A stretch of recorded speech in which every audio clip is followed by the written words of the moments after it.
In breaking news, we've received reports of an explosion somewhere north of the city. We're still waiting for the police to confirm if there are any victims. This story is evolving rapidly. Please bear with us. We heard this really loud boom. There was smoke everywhere. Emergency services have confirmed that they've discovered a body buried in the wreckage. We're still waiting for further details. Emergency vehicles are on site. That a large portion of the building has actually In collapsed. international news, an explosion rocked Gotham City earlier today. We are now able to confirm that billionaire philanthropist Bruce Wayne is...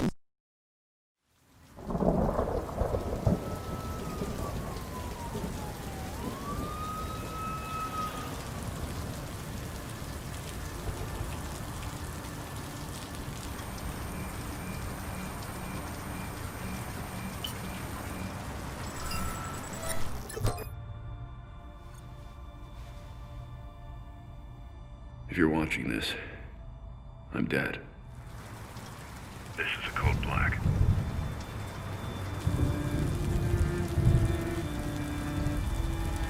This message was automatically triggered when I destroyed the cave and everything it contained. We both know it won't take long for Gotham's criminals to realize the Batman is gone. And you can't count on the GCPD. Haven't trusted us since Jim died. Gotham will need its protectors more than ever. I'm leaving you the Belfry as base of operations. Some of the technology is outdated, but it has the gear you need and all of my files. You've always had my back when I needed you.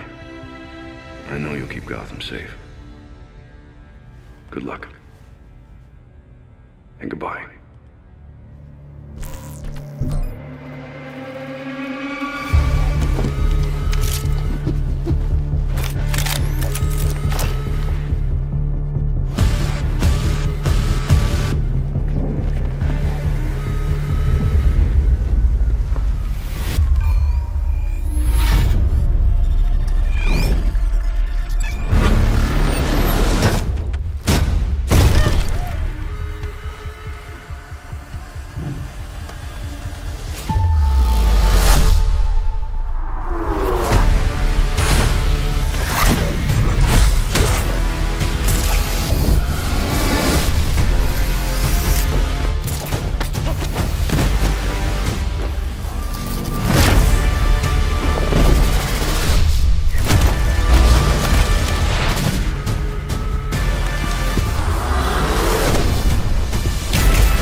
No one talks about them.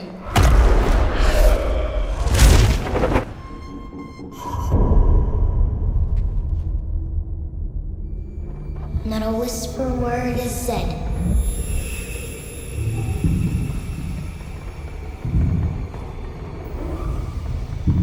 For if you try to crush them, then the town strikes you dead.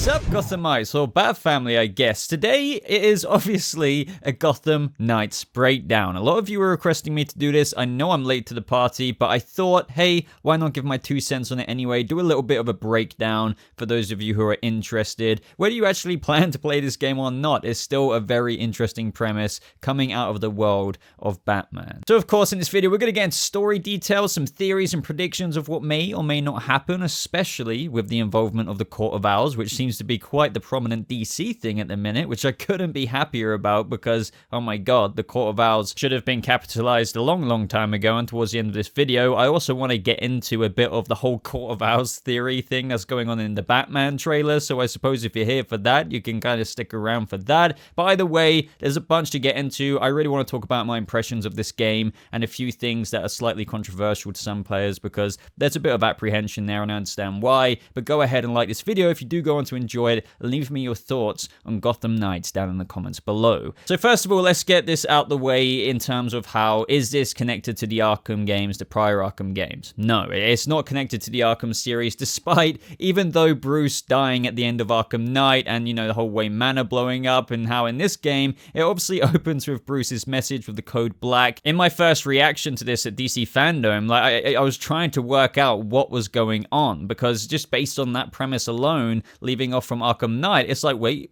is this connected? Isn't it? And I think quite a few people were saying the same thing. However, that Suicide Squad game will indeed be set in the Arkham universe, which is interesting because King Shark, I believe, did die in Assault on Arkham, and I believe Deadshot has been race bent, which, you know, it's connected, but yeah, there's a couple of changes. But anyway, despite Gotham Knights still having many similarities and many different aspects, they obviously took the best parts that worked from the Arkham games, but it is its own Batverse kind of thing. As they kind of explained in their official premise of it, it is introducing an original story set in DC's Batman universe. As you can just tell from the very get-go of the trailer, Batman has seemingly died, and we'll get into some theories and speculation about that because obviously fans are going to talk about if Bruce is really dead, and there's a lot of interesting theories out there. So seemingly he has died, and villains as a result would go ham and take complete control of that opportunity, and they're just capitalizing on the whole fact that there is no Bat Protector. They may not fear the Bat family as much, nearly as much, should I say, as Batman,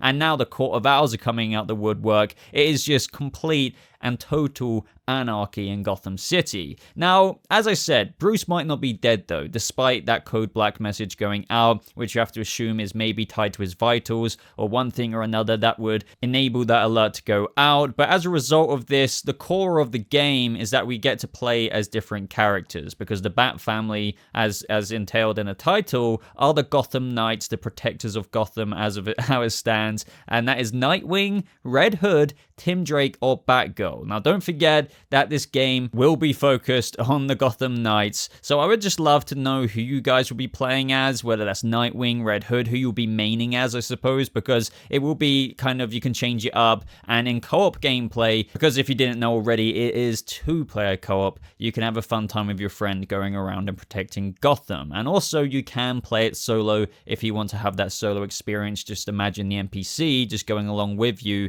infiltrating different missions. Interestingly enough, 2 of these characters will be making their live action appearance in Titans, and that is Barbara Gordon and Red Hood in Season 3, just for those of you who have absolutely no idea that Red Hood is coming to TV screens. Now, personally, I am looking forward to playing as different characters, going around upgrading them, and also just the fact that they will have their own style. For example, Red Hood will be firing his guns, even though they're non-lethal rounds. Robin will be a bit more stealthy. Barbara, of course, will be having a bit more of a techie approach, as we see in the gameplay trailer. And Nightwing, well, he'll be Nightwing with his slightly more acrobatic ways, which they definitely show off in the form of which you can gather is some kind of ultimate ability, where he just seems to be kick-flipping the crap and cartwheeling.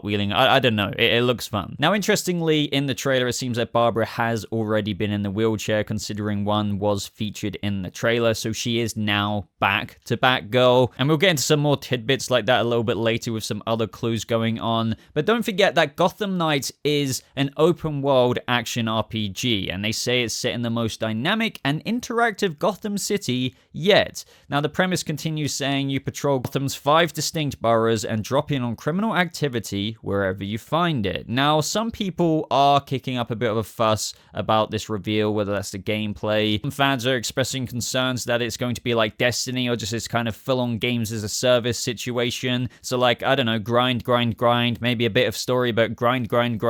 I really don't think that's going to be the case. I think that would piss a lot of people off, and I do understand the apprehension there, but I do think that the co-op limitation and the fact that you can play solo here, or just, you know, that there is a 2-player limit to it, definitely doesn't mean it's going to be a carbon copy of something like Batman Destiny 2, if that makes sense. And to be honest, just talking about the co-op, a new Arkham-esque game starred with co-op sounds very fun to me. I think it's still going to maintain a lot of the same aspects of prior games, you know, as we already went over. Combat-wise, we could see that in the gameplay with the grapple hooking on any kind of object, but a lot more innovation there. I love how you see Barbara just running up the side of a van as she attacks an enemy. There's going to be all of that awesome gameplay and combat mechanics there. However, there are levels now, which, you know, does make me a bit apprehensive, but I am thinking that the extent of that doesn't necessarily mean that you have to grind. Think of it maybe more like The Witcher, where you could go in theory wherever you wanted, but that also would mean that in those areas that it would have, you know, slightly higher levels. So that would slightly discourage you from going there if the enemy's levels are too high, thus kind of pushing you more towards the story of the game in other areas of the city where enemies and missions are more catered towards your level. The reason why I'm still put off the leveling system a little bit is just because, for example, I really do not like the change that's happened to Assassin's Creed with the level aspect of things. That really did completely change up things in the games compared to prior games. Like when I've tried playing Odyssey, for any gamers out there, I mean, obviously probably a few gamers could be watching this specific breakdown, but you had to grind side quest after side quest after side quest, of which I found a lot of them incredibly boring, and I felt forced to do that to get up to the level for the next main mission. Now, if they recycle that kind of gameplay aspect into this, where you have to go throughout a few kind of thug-esque drug busts or something like that before you can qualify to do the next boss battle, like into that of Mr. Freeze, or the next story point, which, you know, obviously there's going to be heavy story here, but if there's a requirement to like grind there, that will be very off-putting for players like me. However, maybe the introduction of going around and just fighting crime in a similar fashion to like Spider-Man PS4, you know, you had these different towers that you could do, making sure that you can regain control of it from whatever criminal faction is there. That would be fun with a friend, but a requirement with any kind of level to get to the next mission, that's a bit of a yikes for me. But I do know some people really don't care about that at the same time. There are indeed different armors and suit design featured in the trailer, and that makes me excited because, for example, a lot of fans love the Injustice aspect to the kind of different changes, cosmetic changes that you can make to your characters. So anything reminiscent of that, I think, would make the Bat Family fans, or just, you know, DC Comics fans in general, very happy. When it comes to characters such as, you know, those involved in the Bat Family, with the amount of different designs there are, just like the previous Arkham games, it's always fun getting to see different iterations of suits popping up in the game, in that you can choose to wear those throughout whatever campaign you're doing. And maybe, you know, it's like in a similar fashion, I know I keep comparing it to Spider-Man PS4, but going around unlocking different suits is always a fun little hunting thing, at least in my opinion, to do. Now, what about the living, breathing Gotham City they keep describing? That's challenging you at all corners. Well, that does suit the premise in terms of how the city is complete cluster F of a mess. You're going to run into thugs, just like how you did, you know, in prior Arkham games. You would just see them kind of standing around, and due to the nature of Batman being gone, that's going to be a thing. But this is going to be like that, a whole other level, but we may also see the feature of this living, breathing city with respect to actual citizens. So yet again, kind of in a similar fashion to Spider-Man PS4, you know how some citizens would see you swinging around or just jumping down on the street? It would be a really cool addition to see some citizens just looking at Nightwing being like, oh my god, that's him, as you go around Gotham trying to, you know, thwart the whole massive crazy plot that's going on well beyond, apparently, the Court of Owls. Now, I love that part in the gameplay. I personally loved the entrance on the Bat Cycle here, or the Bat Bike, whatever you want to freaking call it. It was freaking awesome. I can't wait to do that with a buddy on 2 different bikes, and we get to see Mr. Freeze just capitalizing the crap out of the situation in Gotham. Obviously, with Batman being gone and those not really fearing the Bat family nearly as much out there, there's going to be so many boss battles in different chapters, I think, like this, and maybe Mr. Freeze is the first, depending at what point of the build and how many hours in this demo was. So you can be sure to count on other villains in a just very similar boss battle way from what we saw with Mr. Freeze, and I think that's going to be awesome. Now, despite the Batcave being blown up, as you know, Bruce says, that there's still the Belfry where they can gear up, which is a very Bat family-centric place with, as he mentions as well, some outdated tech, but he does point out it will serve as the Bat family's kind of base of operations where they can go out, gear up, go on missions, and this will probably be some kind of central hub for the player and the co-op player. Probably a place where obviously you'll be able to select different suits and maybe even different kind of missions to highlight that you can focus on, but I bet that will be a part of like your Bat gadgets on the move as well. Now, as for the art style, it is different. It is a bit jarring in a way in terms of maybe these expectations. Many fans, you know, went in on this thinking that we'd be able to play as Batman. I myself was slightly thrown off by this, but I still saw the potential that this game had. Art style, I still ultimately dig it. It isn't maybe what I would have preferred, but at the end of the day, now it's sunk in, I'm really not complaining, and I still really very much so do appreciate it. Now, Gordon does seem to have passed away sometime before Batman has seemingly passed away, and we will get into that theory. What also ties into this is the whole Court of Owls introduction. I really loved the creepy introduction in the trailer, and we got to see all those kind of cryogenic chambers housing like 1 billion Talons. And as much as I wanted to see Batman go up against these Talons, I'm going to take anything I can get, and just seeing the Court of Owls actually be capitalized upon for once in a video game where we get to interact with them and uncover a mystery in what seems to be a very interesting game. Seriously, I think it's going to be a bunch of fun, and I don't really necessarily, getting more into the Batman stuff, blame them for wanting to change up the status quo, as they put it in their own words. You know, with Batman gone, it does make sense in how when you take away the safety of Batman's presence, it does open up a lot of interesting doors of, you know, what the very premise of this game is and how you're going to forge your own protective methods as whatever character you choose in Gotham City. However, though, guys, we're at this point now. As they say themselves and tease, the mystery in Gotham Knights is way bigger than the Court of Owls, which is leading many fans to believe that perhaps maybe Batman is doing all of this, like fate is death, to draw out this bigger threat, which, you know, could be the Court of Owls or whatever is behind all of this, you know, Court of Owls thing, which, you know, the developers are teasing themselves. If the mystery goes well beyond the court themselves, maybe Bruce knows about this, but the only way to draw out these villains in terms of their confidence going up 1 billion times more with the fact that Batman is dead, that will reveal them, they'll show their cards, and maybe he didn't tell the Bat family because in true Bruce fashion, not telling anyone about it really does make the lie that much more real. I think, you know, whether the villains interact with, obviously they probably will, the main characters that you're playing, whether that's Nightwing, Red Hood, Barbara, or, you know, Robin, with whatever story scenes, cutscenes we get, this obviously going to be a lot more convincing to this big threat that goes beyond the Court of Owls when the Bat family believe it themselves. Now, I do want to mention as well, because I can imagine some people are commenting or may comment, oh, you know, this is a Gotham Knights game. Some people just can't let go of the fact that you can't play as Batman. I do get that. Maybe that is the case. But of course, I still wanted to include the theory that Bruce may not be dead. The main game will indeed be about playing as these Gotham Knights. But that doesn't mean when the story itself is finished after, I don't know, 20-something hours, hopefully, that we find out that Bruce is actually alive. However, that doesn't guarantee, even if he is alive, that he'll be a playable character. Kind of going back, I've got this other crazy theory or speculation I just want to chuck in here. It's not really too fleshed out, but what if Bruce himself in that whole cryogenic chamber room of Talons, which, oh my god, is incredible.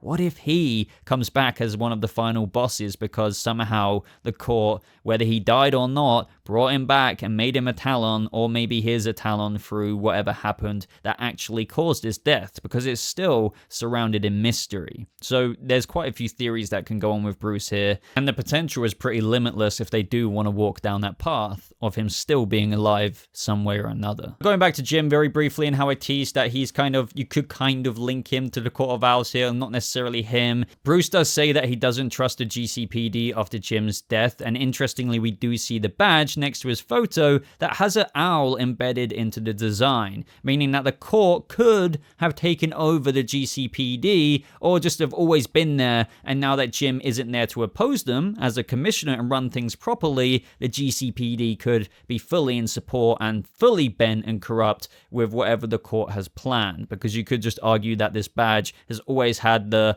freaking owl emblem embedded into the badge, and Jim did put that rule off for some time, but now with him gone, as I just said, full corruption going on there. I'm not saying Jim was a member of the court or anything, and maybe his death was actually directly due to opposing the Court of Owls rule. Speaking about the Court of Owls as well, guys, I do want to bring up that Batman thing. I just, the Batman trailer with lots of people saying that this person as Batman is grappling out of the precinct of the GCPD, are saying that as a guy in an owl mask. But honestly, everyone can have their opinion, of course. Don't forget that Bruce Wayne, the Batman here, in this shot is in focus. The people in the background are blurry. I honestly do believe that this is just a guy in between frames where his face is being blurred. Now, lots of people are saying, but what about the strap in the center of his head? Honestly, I think that's just his hair in a middle parting. I'm not trying to sound patronizing here. I know people love to reach, but really just say this out loud to yourself. A Court of Owls member pushing along this whatever trolley or whatever it is in the GCPD, casually and freely wearing a court mask. It really doesn't make sense to me. I mean, I could be wrong. I'll really hold my hands up if I'm wrong, but if you're asking me, out of focus, lighting, this trailer, when you play it at normal speed, he's grappling up very fast. So if you do think about it and remind yourself of the situation of this trailer, it is a blurred face, in my opinion, with a middle parting of a guy, and the lighting is very much so on his face. So that's why you can only make out the details of what you would usually make out when, seeing someone with a white mask, which is just these eyes and slightly bit of a mouth, but everything else is just white, which is why I understand why a lot of people are drawing conclusions with a Court of Owls member. Now, speaking of the bigger mystery as well, we do know from prior teasers, and we didn't get to see this in the trailer, and those were teasers of the League of Assassins. Do you remember those emblems that were coming out? I believe we didn't see anything in the trailer related to that, but there's a whole bunch more of this game we're yet to see. The developers teased it's much bigger than the Court of Owls. We saw different logos that remind you of like the Demon's Head and other factions, so, I think there's going to be a lot more than what meets the eye to this game, well, as they tease themselves, and I can't wait. I'm not going to lie, in terms of taking on a Talon, I really can't wait for that kind of action to happen, and I think that this game has a lot of potential. I mean, even though Batman may not be playable whatsoever given the grander context of the story and what they wanted to achieve with the game, developers do have a lot hidden. They probably might be lying about Batman being alive, but that may just be a plot point. It may very well not be a playable point, even if he is alive. And hey, I do understand, if you really wanted to play Batman, you really wanted the next Arkham game, but I think even though I felt that way initially, I still can't deny and appreciate how cool this game looks. And it is coming out in 2021. So ultimately, everyone, of course, I want to know your theories on this game. Do you have any grand kind of theories with Bruce Wayne, the Batman? Do you think he is in the shadows just trying to draw out a bigger threat that goes way beyond the Court of Owls? I read every single comment, so I'm going to be definitely reading some of your ideas. Other than that, like this video if you did enjoy it and you got this far especially. Follow me on Twitter and check out the top pinned links down in the comments section. But other than that, guys, thank you so much for watching. I hope you all have a lovely rest of your day, and I'll see all of you Bat family in the next video. Goodbye.